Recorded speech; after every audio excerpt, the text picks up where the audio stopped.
started right here with First Things First.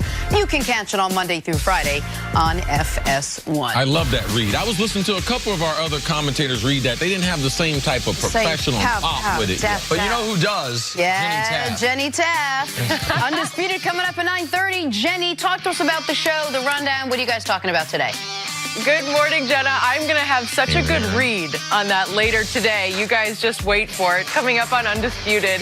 Was it a good move for Kyrie to call LeBron for advice? And Andy Reid says Tom Brady is as good as ever. Is he right? Plus, Super Bowl champ Plaxico Burress in studio with us. Undisputed coming up next. Jenna, back to you and the guys. All right, Jenny, thanks. Time for us to go viral here on First Things First. Last night, Klay Thompson dropped 19 points, including 4 triples to help lead the Warriors to a win. Maybe it was Klay's pregame ritual that helped get him in the right frame of mind. Check him out reading the newspaper before the game. Not bad. That just so everyone knows, that's every game. Not on his phone, a print edition of the newspaper, every game, wherever he's at. That's part of his thing. It's part of his pregame ritual. Pregame rituals fascinate me. Did you have any pregame rituals, either you or anyone on your team, that stood out to you that you saw? I mean, I had certain things I like to do. I'm not superstitious. I do like to eat a nice stack of pancakes, a little bit of oatmeal, some coffee before the game. That was my best night. No matter what time we played, that was the best meal. So that was the pregame ritual in Minnesota days. Yeah.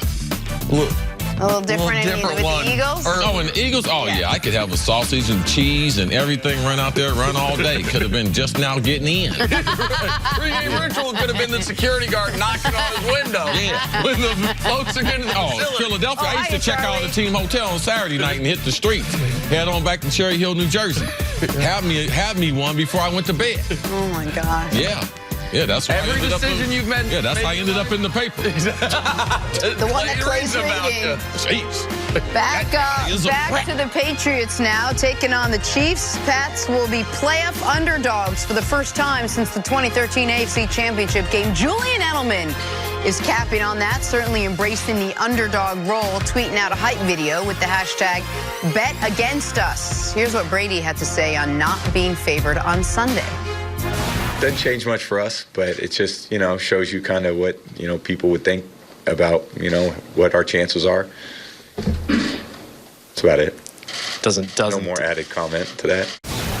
By the way, Nick was in part of that hype video, so we feel like it all was a bizarre hype video too, because it was Chiefs highlights. It was all Chiefs highlights, and it was commentators not talking trash on the Patriots, just saying good things about the Chiefs. My voice is on there saying Patrick Mahomes, best player in the sport, and then it's a steely Bill Belichick, a steely Tom Brady, a steely Julian Edelman. One of these things is not like the other. And then it says bet against us. And then it has a link to Edelman's website where you can buy all this bet against us merchandise. And I did a dive on this last night. See, there's a Julian Edelman licensed skateboard. Every year they're getting your voice on there. I like that. I know. That's fine. But I didn't know Julian Edelman had this mini empire. I can get a Julian Edelman onesie for my baby. Well, everything. I mean, Edelman's not a big guy. Everything is... Sure. Did you know Julian Edelman has written not 1, but 2 children's books and a memoir? He's a 3-time author.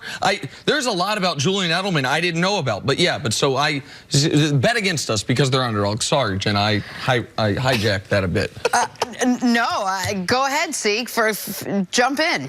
I think that it's one of the constant themes that we've had in sports for a long, long time. It's fresh on our mind, the Philadelphia Eagles. They went full in, fans, everything, dog mask, because it's hard.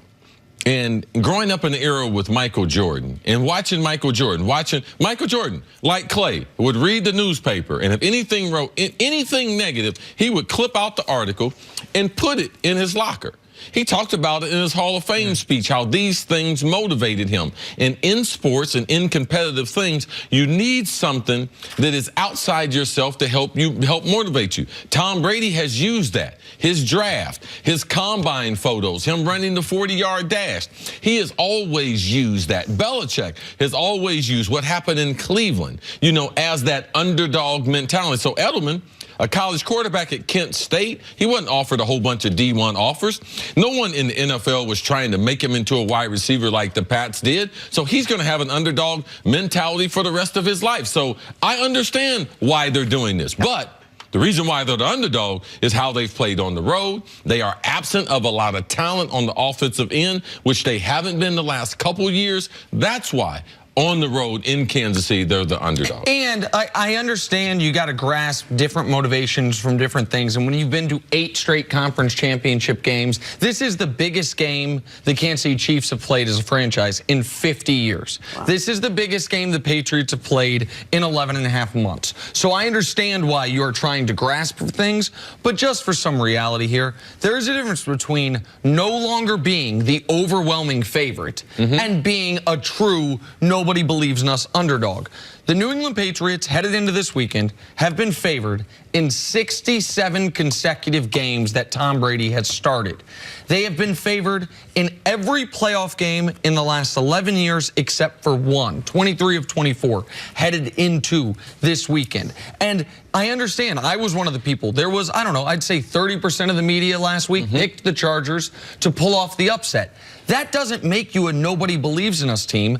And being a 3-point underdog on the road, when in the NFC Championship game, the road team is a 3.5-point underdog. I know the Rams must be furious. The Rams got to think, man, why even show up? And so it's a little, I remember Team USA around a decade ago, men's basketball played the nobody believes in us card. And I thought that was the most ridiculous version. Until this. But this dynastic Patriots saying nobody believes in us, that's kind of crazy. This is such a great organization, though, and they've been so successful. They are the winningest team franchise this decade and last decade, so 2 decades now. In your opinion, CeCe, what's been the most impressive part of this 2-decade-long run now? I got to go to the head coach and his ability to adapt and to change. We have conversations about, man, in sports, these millennials, they're totally different than the last generation of athletes. All that's being true. But Bill Belichick has shown that he can coach almost anyone to be able to get them to play at their absolute best inside of his system. How many times have you seen a player leave the Patriots and actually get better? Their best years typically are with the New England Patriots, and this is through salary cap. This is through free agency. 60% of NFL rosters are changing every year, and he has still thrived and been one of the best in a league that now is dominated by offenses. This is a great defensive genius. He has adapted his coaching style, how he's going to attack the quarterback, how he's going to defend the red zone. All these are totally different than he did in the 80s and in the 90s. So for me, over 20 years,